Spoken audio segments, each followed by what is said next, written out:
Hey guys, in this video we're going to be covering about the database collection in Adalo app. If you're looking for an app builder for free without requiring you to code, then feel free to try out this application called Adalo. You can sign up for free there, and as I always said, what I really like about this tool is you don't need to paid or subscribe to a paid version. The free version itself has an ability for you to already deploy a PWA application and let your user try your app. So again, in this video we'll be covering about the database collection, how you can map out or connect your database to your screens and to your properties or components in Adalo. Before we dive into the actual sample, let me just create a database first. Okay, you can access all of your database collection by clicking the database, or this so-called look like an Excel sheet, and then you click on the add database. You have an option to use the AI. So let's say you want to have an event management database. It will automatically pre-populate for you, so you just need to explain what this database for us, and this magic AI database collection will already pre-populate properties that could fit to your database collection. But let's just say I want to have a manual option. Let's say add collection, and let's say let me call this management database, or just call it management, and then you click add, and then here this one is already automatically pre-filled. You can connect this to your screens or to your property, or just keep it empty if you want to. Let's keep that name, and then you also have, so these are all the properties that you can add. You can use a text, you can use a number or a boolean. So let's say true or false, and let's say are you admin, and yes, and then let's say you can also use the location if you want to. With the location, you need to add your Google API. I do have tutorial about Google API, by the way, if you want to jump in on that. I'm gonna put in the link description below, but let's just skip this.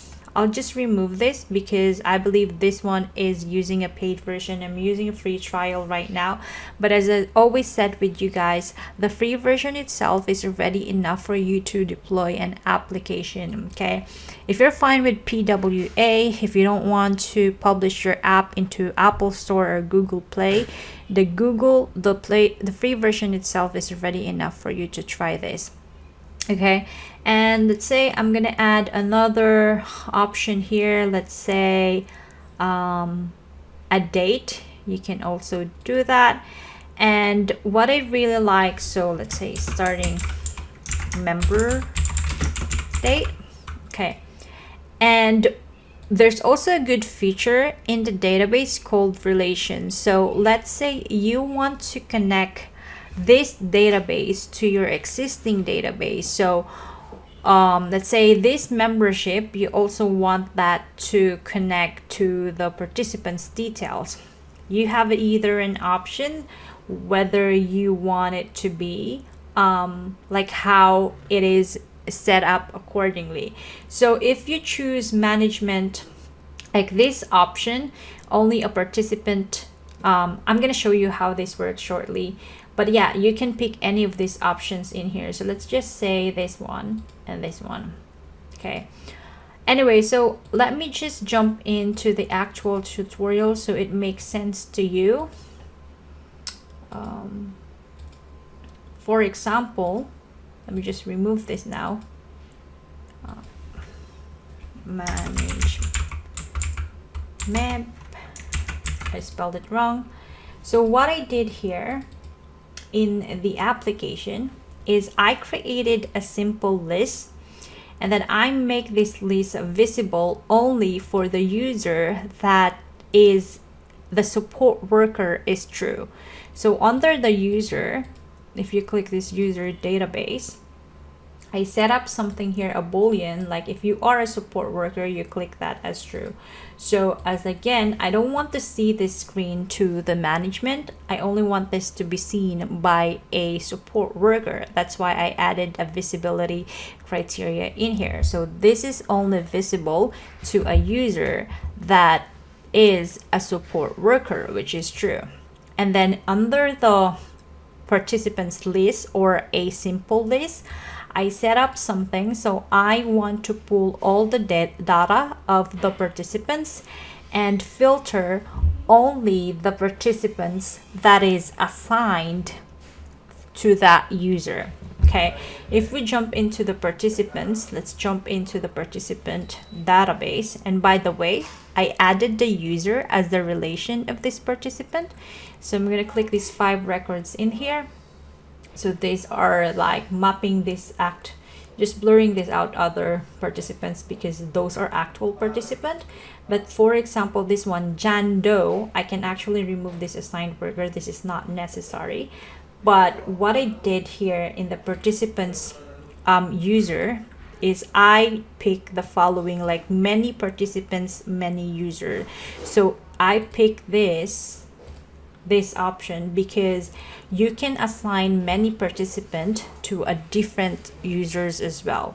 Okay, if you only want to isolate the user to a one participant, you can pick this. So like if you want me to go to create a thorough explanation with the database relation, just let me know. So yeah, so if you click the database here, if I'm gonna edit this one, it actually allowing me to pick let's say I'm gonna add that. It's actually allowing me to pick multiple users. That's how the many user works.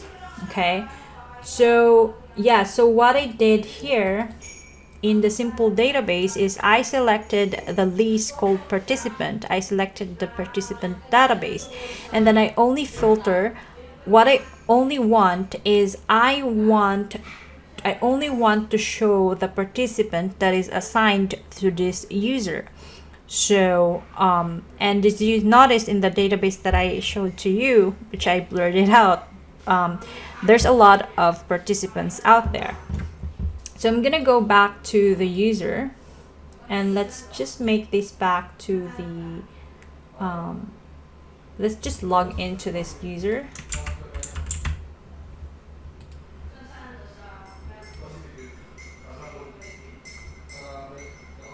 Yeah, but I'm gonna blur it just for your purpose because this is an actual client. But let me just show to you.